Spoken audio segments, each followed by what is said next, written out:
Let me talk to the woman who learned how to sit at a table by herself, not because she wanted to, but because she had to. The woman who scrolls through her phone and sees invitations she didn't receive. The woman who outgrew conversations she used to survive on. The woman who feels the silence louder than the noise. I need you to hear me clearly. You are not alone because you are unwanted. You are alone because you are evolving. There is a difference. Sometimes God will clear the room not to punish you, but to introduce you to yourself, because you cannot become who you're called to be while clinging to who you needed to survive.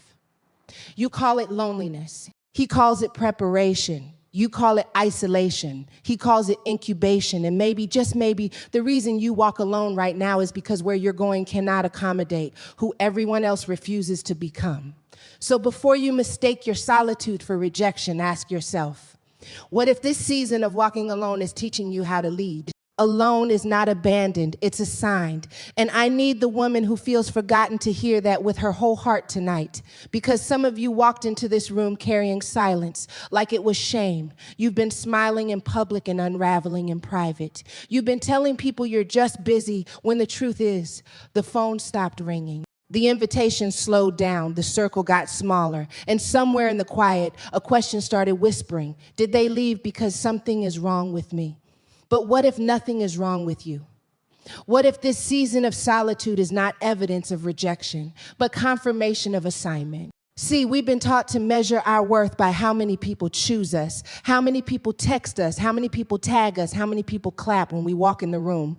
But elevation has a way of shrinking your audience before it expands your influence. Growth has a way of isolating you before it introduces you. And sometimes when God is about to trust you with more, he will first reduce the noise around you so you can finally hear him clearly. Alone is not abandoned, it's assigned. Because there are some lessons you cannot learn in a crowd. There are some prayers you will not pray until the room is empty. There are some insecurities you will never confront as long as you're distracted by company. And if we're honest, some of us use friendships to avoid facing ourselves. We stayed busy so we wouldn't have to sit still. We entertained others so we wouldn't have to examine our own hearts. We poured into people who drained us because at least draining felt better than silence. But silence is sacred. It is in the silence that you meet the woman you've been running from. The woman who doesn't need validation to feel valuable. The woman who can sit at a table alone and not question her worth. The woman who doesn't shrink because the crowd got smaller. That woman cannot be born in constant noise. She is developed in solitude, and I know it doesn't feel good. I know it feels like Friday night scrolling. I know it feels like watching other people post pictures with their day ones while you're wondering where yours went. I know it feels like outgrowing conversations you used to survive on. But growth is lonely, not because you are unlovable, but because evolution is uncomfortable for people who prefer the old version of you. Sometimes people don't leave because you failed. They leave because you changed. And when you change, your appetite changes, your tolerance changes, your vision changes. You can't laugh at the same jokes. You can't entertain the same drama. You can't shrink to fit into spaces that once felt like home. And when you refuse to go back to who you used to be just to keep who you used to know, it can look like loss, but it's alignment. Alone is not abandoned. It's assigned to grow, assigned to heal, assigned to build something that doesn't require applause to survive. Assigned to become so rooted in identity that you stop begging to be included. Because the woman who knows who she is does not panic when the room clears. She understands that sometimes the clearing is preparation. Preparation for leadership, because you cannot lead a crowd if you are addicted to one. You cannot carry vision if you are constantly seeking validation. You cannot be trusted with influence if you crumble in isolation. And so before God expands your platform, he develops your foundation. Before he adds voices around you, he strengthens the voice within you. The enemy wants you to interpret your isolation as insignificance. He wants you to believe that because you're alone, you're overlooked. Because you're alone, you're unloved. Because you're alone, you're unworthy. But heaven does some of its most detailed work in private. Seeds are buried alone, babies are formed in the hidden place. Diamonds are created under pressure, unseen. So why would your transformation be any different? You're not buried, you're planted, and there is a difference. Being buried feels like the end. Being planted means something is about to grow. Being buried feels dark and suffocating. Being planted means roots are forming beneath the surface. And roots don't need applause. Roots don't need an audience. Roots need depth. Maybe this season of walking alone is not about who left. Maybe it's about what's being built. Because when you learn how to enjoy your own company, you stop settling for anyone else's when you learn how to affirm yourself. You stop chasing people who withhold affirmation. When you learn how to hear God clearly in the quiet, you stop mistaking noise for connection. And suddenly, the loneliness that once felt heavy becomes empowering. You start taking yourself to dinner. You start investing in your growth. You start building dreams that don't require consensus. You start realizing that you were never too much. You were just too aware, too driven, too evolving for spaces that were comfortable staying the same. Alone is not abandoned, it's assigned to the woman who is strong enough to survive the misunderstanding, assigned to the woman who refuses to downgrade her standards for company, assigned to the woman who would rather walk alone in purpose than sit in dysfunction for the sake of belonging. And hear me when I say this season is temporary, but what it is producing in you is eternal, the confidence, the discernment, the boundaries, the intimacy with God, the clarity about your calling. All of that is being sharpened in solitude. One day the right people will find you, not because you chased them, not because you begged to be included, but because you became so secure in your assignment that you stopped negotiating your identity. And when they arrive, you won't cling to them out of fear. You welcome them from a place of wholeness. But until then, don't despise this season. Walk boldly, walk confidently. Walk knowing that the same God who allowed the room to empty is the God who is preparing the table ahead of you. You are not alone because you were rejected. You are alone because you were selected. Alone is not abandoned, it's assigned. God will empty the room before he elevates the woman. And I know we don't shout about that part.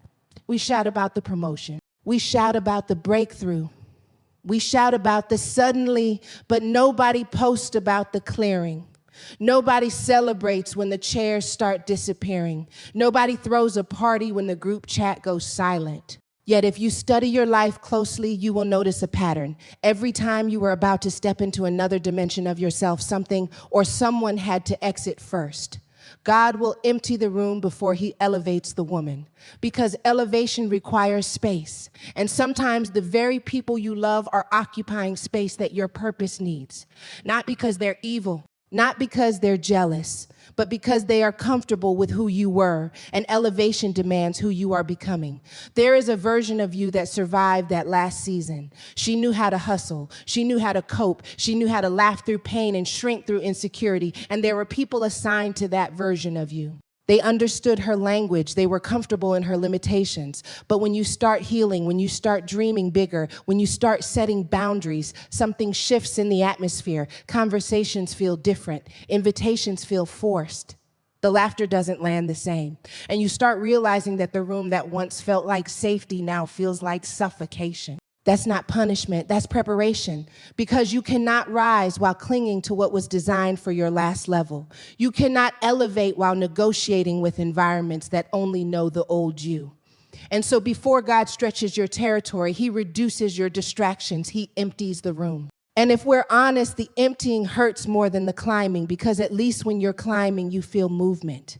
But when the room empties, it feels like loss. It feels like rejection. It feels like you did something wrong. You start replaying conversations in your head. Was I too intense? Was I too ambitious? Was I too honest? And the enemy will try to convince you that you should dim your light just to refill the room. But elevation doesn't respond to insecurity. It responds to obedience. And obedience sometimes looks like standing in a quiet space and trusting that the same God who cleared it knows how to fill it. God will empty the room before he elevates the woman, because elevation is heavy. Influence is heavy. Leadership is heavy. And if you are still addicted to approval, the weight of elevation will crush you. So he teaches you how to stand alone first. He teaches you how to trust his voice over the crowd's opinion. He teaches you how to make decisions without consensus. Some of you are grieving relationships that could not go where you are going. You're mourning friendships that felt like family. You're confused about why the support shifted when your growth accelerated. But growth exposes misalignment, and misalignment becomes obvious when you stop shrinking. You didn't lose them because you failed. You lost them because you refused to stay the same. And elevation requires courage, the kind of courage that says, even if I walk into this next season by myself, I will not go back to being smaller just to make others comfortable. There are rooms that celebrate your brokenness but feel threatened by your wholeness. There are environments that tolerate your struggle but resist your success. There are circles that bond over wounds but scatter when you start healing. And so God, in his mercy, clears the space not to isolate you, but to insulate you. Because when you step into the next level, you cannot afford voices that remind you of your past every time you mention your future. You cannot afford doubt disguised as concern. You cannot afford small thinking in a season that demands expansion. Elevation changes your appetite. What used to entertain you no longer satisfies you. What used to validate you no longer defines you. And sometimes the loneliness you feel is simply the withdrawal from what no longer fits. But hear me clearly, an empty room is not an empty life. It is a sacred space. It is a transition hallway between who you were and who you are becoming. And hallways are uncomfortable. They are not destinations. They are in-between spaces. You don't decorate hallways. You don't settle in hallways. You pass through them. But you must walk through them to reach the next door. God will empty the room before he elevates the woman, because when the applause fades, you discover your authentic voice. When the opinions quiet down, you hear divine direction. When the distractions leave, your discipline strengthens. You begin to build in private. You begin to pray deeper. You begin to confront fears you used to avoid. And slowly, almost quietly, you start becoming unrecognizable, even to yourself. You notice you don't chase like you used to. You don't beg like you used to. You don't over-explain like you used to. You've grown comfortable with the quiet confidence that says, if it's meant for me, it will align with me. That is elevation happening internally before it manifests externally. Because true elevation is not just a platform, it's maturity, it's discernment. It's restraint. It's knowing when to speak and when to walk away. And those qualities are not developed in crowded rooms. They are developed in cleared spaces. So stop interpreting the empty room as evidence that you are unwanted. It may be evidence that you are being entrusted with more. And the beautiful thing about God is that he never leaves a space empty without purpose. If he removes it, it's because he has something greater to introduce. If he subtracts, it's because he's about to multiply differently. If he clears the room, it's because the next level requires a new atmosphere. You are not being isolated. You are being elevated. And elevation demands surrender. Surrender of old identities, surrender of expired relationships, surrender of the need to be understood by everyone, because not everyone is assigned to understand you at every stage. So let the room empty, let the silence teach you, let the solitude strengthen you, because when the doors open to the next dimension of your life, you will walk in lighter, clearer, stronger, and you won't need a crowd to confirm what God already declared. God will empty the room before he elevates the woman. And if your room feels quiet right now, don't panic. Look up. Elevation is closer than you think. You're not losing friends, you're losing distractions. And I know that sounds bold. It sounds almost insensitive to the ache you feel when someone you once laughed with becomes someone you barely recognize. It sounds dismissive of the history, the memories, the late night conversations, the shared tears, but stay with me for a moment.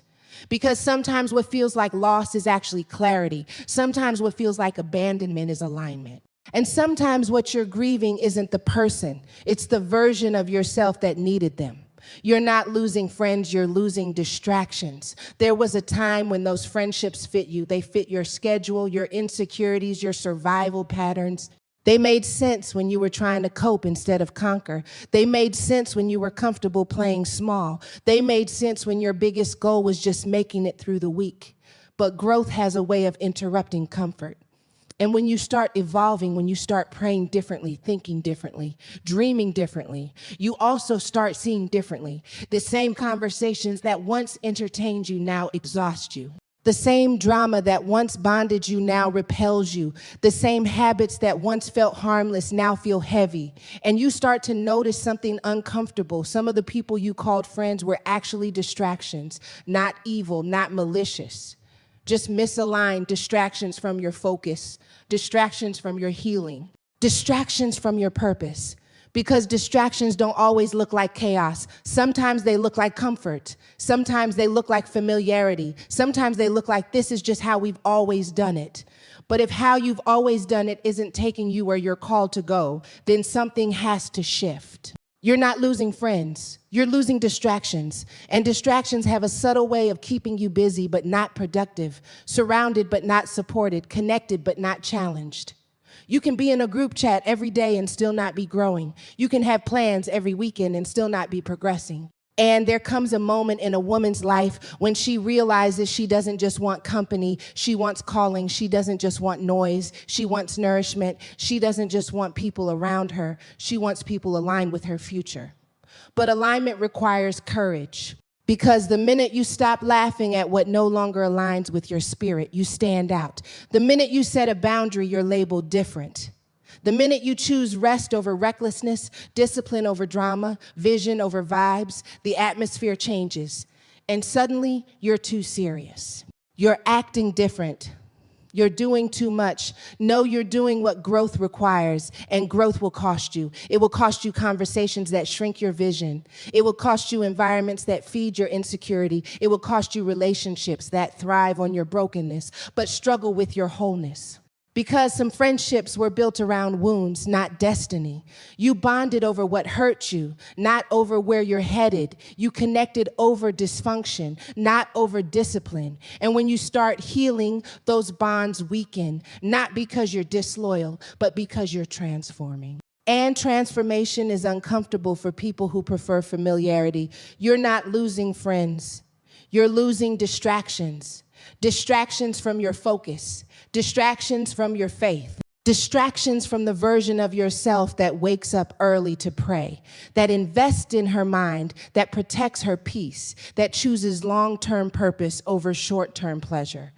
And let's be honest, sometimes we keep distractions because they make us feel less alone, even if they delay us, even if they drain us, even if they derail us. Because at least distraction feels like company. But company without alignment is expensive. It costs you time, it costs you clarity, it costs you confidence. And every minute spent explaining your vision to someone committed to misunderstanding it is a minute stolen from building it.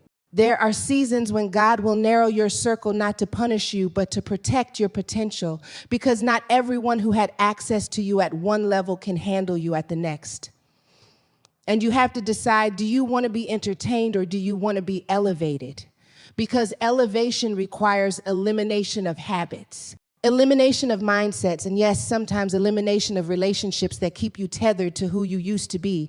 And I know that's hard. I know it feels lonely. I know it feels like you're walking away from history, but you cannot carry everyone into your destiny. Some people were seasonal, some people were situational, some people were necessary for a chapter, but not for the whole book. And that doesn't make them bad. It just makes the season complete. You're not losing friends, you're losing distractions. And when the distractions fall away, something beautiful happens. You rediscover your focus. You rediscover your discipline. You rediscover the quiet confidence that doesn't need a crowd to validate it. You start spending your evenings building instead of venting. You start investing your energy into dreams instead of drama. You start protecting your peace like it's precious, because it is. And you realize that what you thought was loneliness is actually space to grow. Space to hear God clearly, space to become the woman you kept postponing because you were too busy maintaining connections that no longer fit. And one day you'll look back at this season and understand that what felt like loss was actually liberation. Liberation from conversations that minimized you, liberation from expectations that limited you, liberation from the pressure to stay the same just to keep people comfortable. You're not losing friends, you're losing distractions. And when you stop clinging to distractions, you make room for destiny connections. You make room for women who celebrate your discipline, women who sharpen your vision, women who pray over your purpose instead of competing with it. But those connections require you to release what no longer aligns. So if your circle feels smaller right now, don't panic. Smaller doesn't mean weaker. Smaller can mean sharper, more intentional, more aligned, more focused. And a focused woman is powerful. A focused woman doesn't chase validation. A focused woman doesn't negotiate her standards. A focused woman understands that solitude is sometimes the price of clarity. So let the distractions fall. Let the circle tighten. Let the noise fade. Because you are not being stripped. You are being streamlined. You are not being isolated. You are being refined. You're not losing friends. You're losing distractions. And what remains will be purpose. The woman who walks alone today will lead nations tomorrow.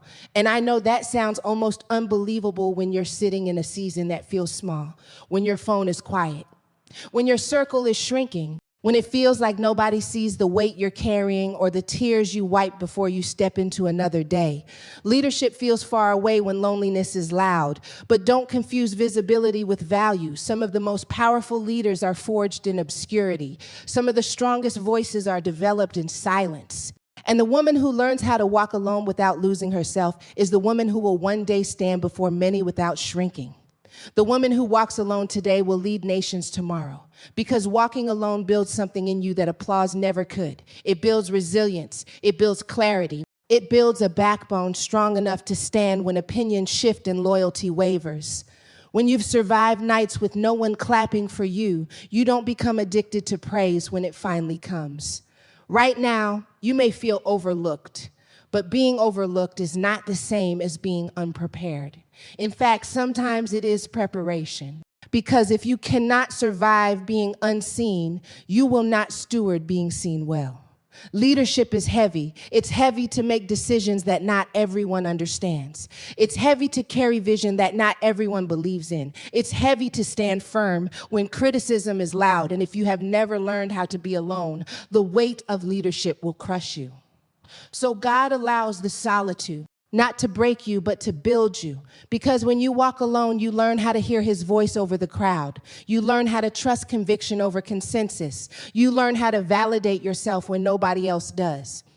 And those are leadership muscles. Those are the hidden disciplines that prepare you for influence. The woman who walks alone today will lead nations tomorrow. But nations are not just countries. Nations are classrooms. Nations are boardrooms. Nations are families. Nations are communities waiting for a woman who has the courage to rise without permission.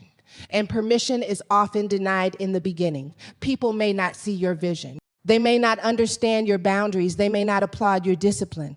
But if you wait for universal approval before you move, you will stay stuck in rooms you were called to outgrow. Walking alone teaches you how to move without applause. It teaches you how to build without validation. It teaches you how to obey even when it's unpopular. And obedience in private becomes authority in public right now. You might feel like you're just trying to survive, trying to make it through another week without doubting yourself, trying not to text people who have already shown you they're not aligned, trying not to shrink just to fit back into spaces that feel familiar. But every time you choose purpose over popularity, you are training for leadership. Every time you set a boundary instead of begging for belonging, you are training for leadership. Every time you pray instead of panic, you are training for leadership. Leadership is not born on stages. It is born in decisions, quiet, consistent decisions to honor who you are becoming, even when nobody is watching. The woman who walks alone today will lead nations tomorrow, because when you are comfortable alone, you cannot be manipulated by access. When you are secure alone, you cannot be controlled by fear of abandonment. When you are grounded alone, you cannot be swayed by every opinion that disagrees with you. Solitude stabilizes you. And a stable woman is dangerous to systems that rely on insecurity. Right now, your loneliness may feel like punishment, but what if it's positioning? What if this season is teaching you how to stand tall without leaning on approval? What if it's strengthening your discernment so that when influence comes, you won't confuse flattery with loyalty? Because influence attracts many voices. And if you have not learned to filter voices in solitude, you will drown in them in leadership. The woman who walks alone today will lead nations tomorrow. But she doesn't become that leader overnight. She becomes her in the morning. She chooses discipline over distraction. She becomes her in the night. She chooses healing over hiding. She becomes her in the moment. She chooses faith over fear. And slowly, quietly, she transforms. She stops asking, "Why am I alone?" and starts asking, "What is this season producing in me?" She stops chasing rooms and starts building capacity. She stops shrinking to keep company and starts expanding to carry calling. And one day, what felt like isolation becomes evidence that she can handle pressure, evidence that she can withstand misunderstanding, evidence that she can stand firm when the room is divided. That is a leader, not a woman who was always celebrated, but a woman who was refined. Not a woman who was never lonely, but a woman who learned how to be whole in loneliness. Not a woman who was handed influence, but a woman who earned authority through obedience. The woman who walks alone today will lead nations tomorrow. So don't rush this season. Don't despise this quiet. Don't trade your training for temporary company, because the very strength you are building right now will be the foundation others stand on later. The wisdom you are gaining right now will guide someone else through their storm.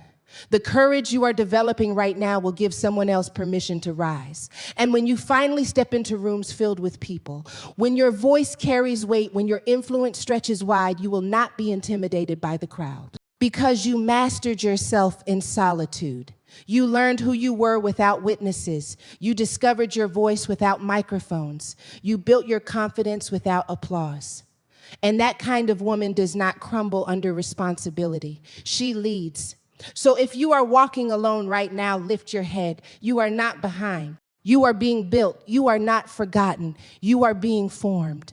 The woman who walks alone today, steady, faithful, obedient, will lead nations tomorrow. And when that day comes, you will look back at this lonely season and whisper, it was worth it.